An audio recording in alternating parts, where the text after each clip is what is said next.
Hey viewers and viewers, my name is General Red Strategist and welcome back to Sir, You Are Being Hunted, episode 572 or 3, whatever we're actually up to now. So hope you guys are all doing well watching this and you're looking forward to a bit more of a podcast style episode and all that. Apologies if, by the way, you can hear a background noise on the footage. It's because it's quite warm here in the UK as when I record this. I've got my fan in my room just going at the moment because, like I say, problem with my little sort of office, sort of man cave room of mine in my apartment is that, because it's sort of like a west-facing wall, it means that in the, sort of southwest-facing wall-ish, something like that. Basically, as you can guess, that means that during the afternoon it gets a lot of sunlight. And indeed, much of my apartment gets a lot of sunlight in the afternoon, which means that in summer it's going to get warm in here, especially since it's one of those kind of apartment builds where basically it's very well insulated. So yeah, it's going to get warm, and so I'm going to need to use my fan a lot, I think, over the course of the summer, especially since it is predicted that this is going to be one hell of a hot summer here in the UK, even hotter than last year. And last year was bloody hot. Let me put that out of the way right now, because holy shit, I remember last summer was sweltering. It really was. I mean, it didn't help last summer that I was in a different apartment that was on a top floor of a building. Of course, top floor apartments, all the heat rises up naturally to those ones, and God, it was like swelteringly hot in that one. But the thing is, it's still going to be sweltering hot now. So yeah, apologies if, like I say, you just hear the background noise of my fan, but hopefully it's not too disturbing. So yes, I thought I'd come back and do another podcast style episode, and I'm just using the same map as before, because why try a new one and all that, there's no real point to it. So like I say, I hope you guys are all doing well and all that. And it's been a funny sort of day so far. I've just been working mainly, marking dissertations. Actually, marked a really good dissertation today. Sorry, this is just a bit of a digression. I'm not going to spend too much time talking about this, but I gave it probably one of the highest marks I think I've ever given a dissertation. I gave it a mark that was up in the 80s, to put it that way, which is a pretty big deal. Because the thing is, with the marking scheme at the institution I work at, if you're in the sort of the 70s region, mark-wise, that's basically an A grade. But if you're above the 70s, if you're in the 80s to up to 100 marks, that means you're basically on A plus territory.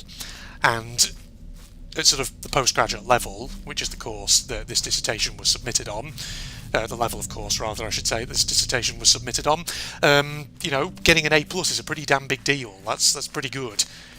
That means you've basically created a really damn good dissertation that's just very smooth to read, very articulate, displays critical thought, but also maybe engages in a bit of primary research, that kind of thing. So yeah, it was a really, really good paper overall. So good way to sort of, start off the day. It just means that the day's been getting off to a really good foot, basically, which is always pleasing. But, I'm not going to talk about work-related stuff in this episode.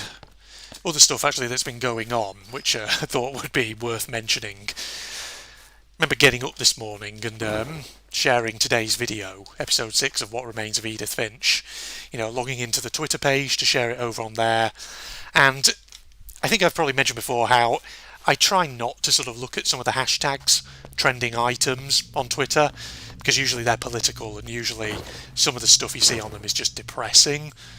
People with really bad takes and whatever else have you, and people who are just, you think to yourself, how on earth have you reached that conclusion? Or if not, it's just freaking hashtags that are being promoted by conspiracy theorists or whatever. And some of it is just so ridiculous. So, like I say, I try not to sort of get too into, involved in that side of things on YouTube. But I was looking at the trending items on Twitter this morning. I noticed one of them was about GB News. So, not to get kind of too political here, but if you don't know what GB News is, for anyone in particular who's outside the UK, basically GB News is a news channel that was set up in the last few, not last few months, in the last sort of year or two. And basically it's kind of like the British equivalent of Fox News, except it's really shit. Here's the thing about Fox News, right? I've never watched any of Fox News, but from what I understand, it is basically fucking the most right-wing bloody channel you can get in the US, and that's what basically GB News is here in the UK. It's like Fox News Lite, but with sort of like a UK British slant. And GB News does have a bit of a fucking reputation. It's like, it's one of those sort of news stations that claims it's trying to go for a balanced view of things, but you look at so many of its presenters and you realise you are right wing, or you are like a former Conservative MP, something like that. So when you look at the sheer number of right wing commentators it has on its shows, you think to yourself, you're not really biased. You're not really balanced, are you? Let's be honest. But the reason it was sort of trending, well, actually, I don't know why it was trending necessarily, but I'm kind of glad actually I did click on to it, because some of the people shit-talking it was absolutely funny. It was hilarious. And I remember one. There was a guy called Dan Wootton here in the UK, who is one of the sort of GB News commentators, and he's a right wing. Personally, I think he's a bit of a numpty, to be honest, some of the stuff he comes out with. But basically, he was sort of like bragging about, oh, you know, GB News's viewing figures are way up. We're so much better than the BBC and ITV and all that. And so, you know, he was trying to sort of basically imply that, you know, GB News was good based on statistics alone, viewing figures or whatever. And my favourite thing about this kind of comment thread that then sprung up after that was the one person who commented saying, yeah, Two Girls One Cup got millions of views, but that doesn't mean it wasn't an absolute shit show. That was the best takedown, I think, of that tweet that Dan Wootton made, personally, in my opinion. Now, thing is, I don't know how true Dan Wootton's claims were about, you know, GB News' viewing figures being that high, because from what I've heard, they're not. They're actually really shit. So, yeah, something to bear in mind there. But I'm not going to get too political, ladies and gentlemen. I just thought it was something funny that's worth making a mental note of, and then having a little sort of giggle about. Fuck, you can see me, never mind. Well, shit, I should have moved. Time for me to bugger the hell off out of here, I do think. So yeah, that was something that I thought was very hilarious. But yes, if you've never watched any of GB News here in the UK, don't worry. By all accounts, you're not really missing anything. One of the big things about GB News, though, was when it launched, how its launch was absolutely disastrous. How things just kept going wrong for it. So yeah, the other big thing with GB News, and this is again about how, you know, clearly imbalanced they actually are, was one of their presenters, a guy called Guto Hari, who got fired for basically doing something that a lot of GB News' right-wing viewers did not like. Basically, you know, there was the whole thing, obviously, about taking the knee, you know, Black Lives Matter, the protests and all that. And, you know, some, like, American football players over in the US decided, you know, at the start of our football matches, we're going to take the knee as a show of respect and as a kind of silent protest against things like police brutality, stuff like that, which is perfectly innocent. Nothing wrong with that. But of course, you know, a lot of right-wing commentators in the US and the UK immediately were like up in arms about it. They were like, oh no, this is clearly political. It's encouraging black supremacism and that white people are inferior, which is fucking nonsense. It's not. It doesn't do that at all. At least that's not what it's intended to do. And if, you know, there are any people who are actually using it as a gesture to do that, we need to basically call them out, rightly. But let's be honest, the majority of people doing that gesture are not trying to imply anything about race. They're just trying to draw attention to maybe certain issues of injustice or police brutality, that kind of thing, which is perfectly right and reasonable to do so. Now, the thing about GB News is there was a presenter on it called Guto Hari, who I believe, if I'm remembering the story right, basically was himself someone who probably didn't really get Black Lives Matter, but then had looked into it and had thought, you know what, actually there's a lot of racism in football and things like that. And then basically he said that live on TV, on GB News. Well, I don't know if it was live, but basically he said it on TV. That's the important point.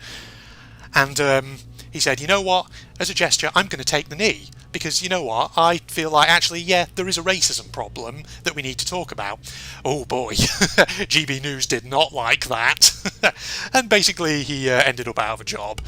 And I think, if I remember correctly, he was basically fired. Unless he was quote-unquote forced to resign, essentially. So yeah, another demonstration of how GB News is not as really impartial and imbalanced as it maybe claims it is. But yes, there you go. Sorry, I didn't want this episode to be me having a rant about GB News, but we've gone there. Let's steer on to something a bit more light-hearted, shall we? Again, it's just one of those things where I say, like, as I get older, I find myself kind of just more sort of forthright in my political opinions sometimes, in contrast to when I was younger and a bit more afraid to offend people. But I found that as I get older that sometimes there are certain issues in the world that you can't really sit on the fence on, you can't really be polite about, you just have to sort of nail your colours to the mast and tell people where you stand on it. Because, let's be honest, I think part of it really was motivated, you know what, we're going to stay political and all that. I think part of it in many ways was kind of motivated by the controversy around PewDiePie years ago. Do you remember the one that was reported on by the Wall Street Journal where PewDiePie had paid a couple of guys in India to basically hold up anti-Semitic slogans for apparently a joke?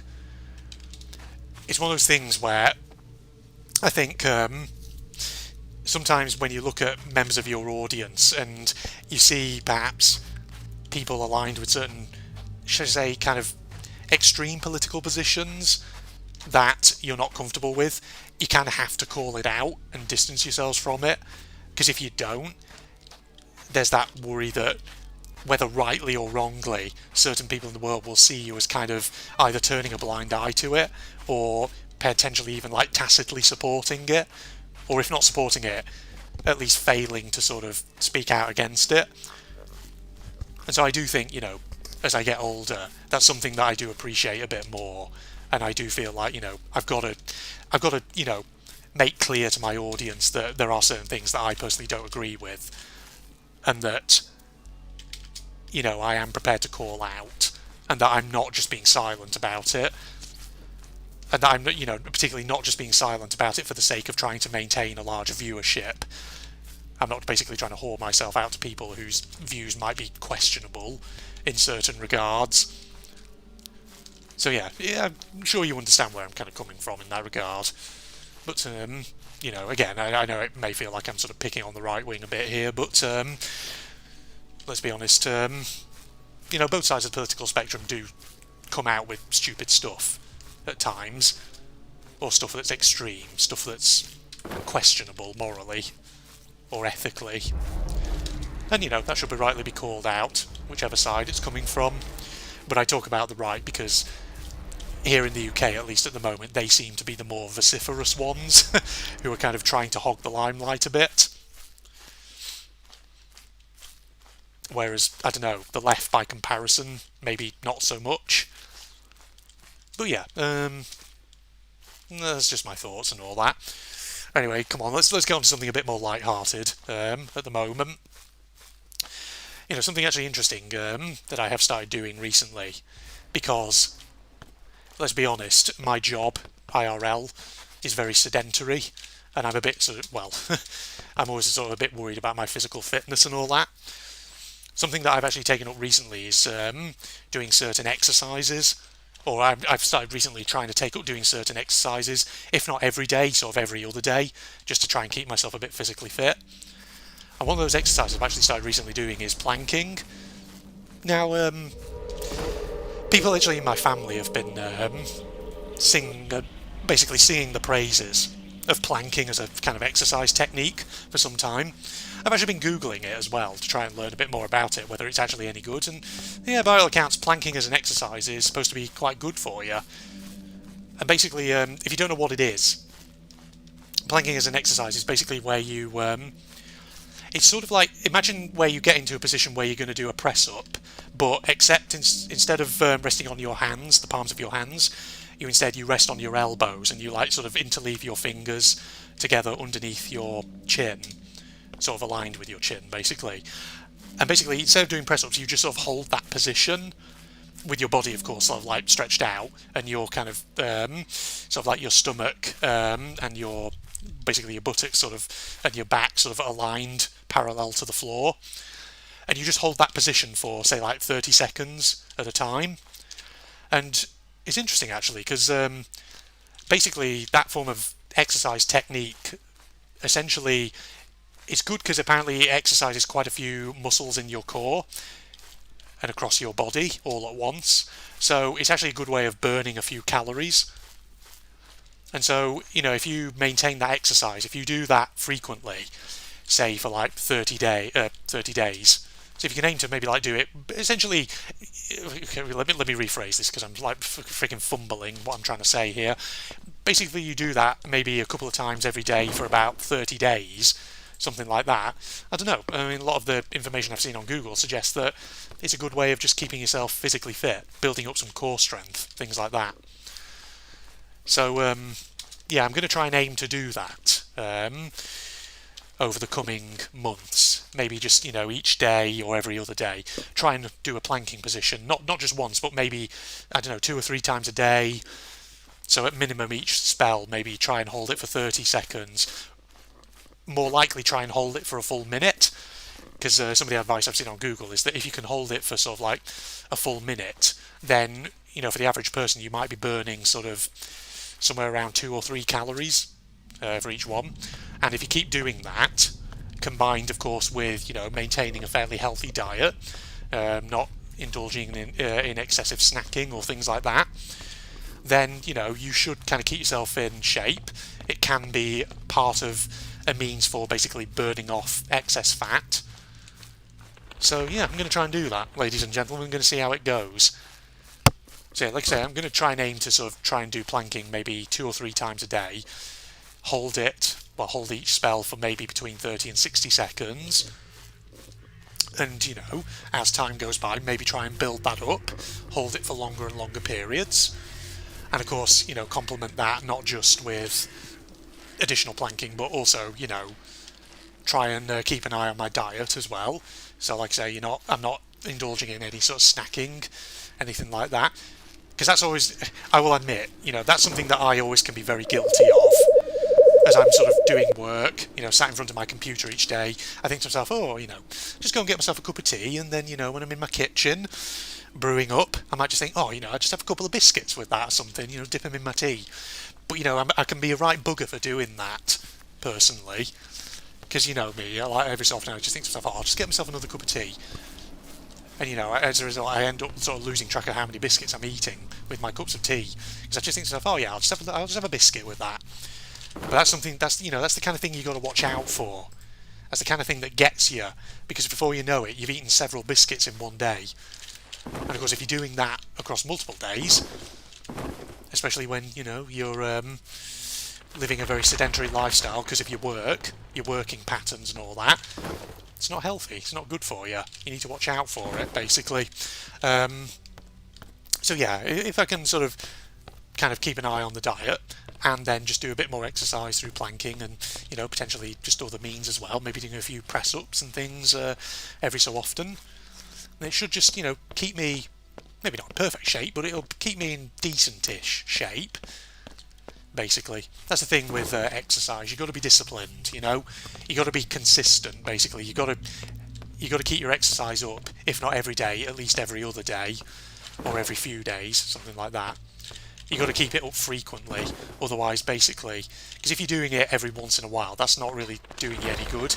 And on top of that, like many dietitians will say, you got to complement that with maintaining a good diet, something that's healthy, something that cuts down on the sugar and excessive fats and, maximises things like your fruit and veg intake, protein, etc, etc. So we're going to be doing that and keeping an eye on things in due course, basically, is what I'm trying to say. So that's good stuff. Right, you know what, I think we've done a decent-ish episode there, ladies and gentlemen. I think that'll do. So, yeah, we'll wrap up here, ladies and gents. I just needed to fill a bit of Sir content and all that in the meantime. So I thought to myself, another podcast style episode will do good because I got a couple of things on the brain and all that. So I hope you enjoyed listening to me ramble on about random shit for another 15 minutes or however long that was. I'm sure you do, otherwise you wouldn't be watching, ladies and gentlemen. Then again, for all I know, you probably watched about 2 minutes of the video, then clicked off to something more exciting. But, you know what? I don't mind. Facebook Twitter links down below, ladies and gentlemen, along with a link to my propagandist channel for anyone interested, and if you enjoyed, of course, a like is always appreciated. But other than that, I hope you'll join me for the next part. I don't really have any sort of particularly good challenges in mind at the moment, so I may end up just... Whoa, Jesus. Christ, that went off all at once, didn't it? So I may end up just sort of playing through the game as normal and all that, as I sometimes am wont to do. Alright, goodbye everybody. 6 metres away. Can I get out there, please? Is it getting closer, or is it just staying in one place? Use the key. Okay. What the hell? The fuck am I looking at? Tattoos for both What? birds and birds. They come in the cages. Cages Wait, what? Ugh. Stuck 4 birds with rocks, 1 bird in every cage, turn on switches in cellar, fill up container, burn them in the attic. I don't even know. What did I just do? What the hell are these things?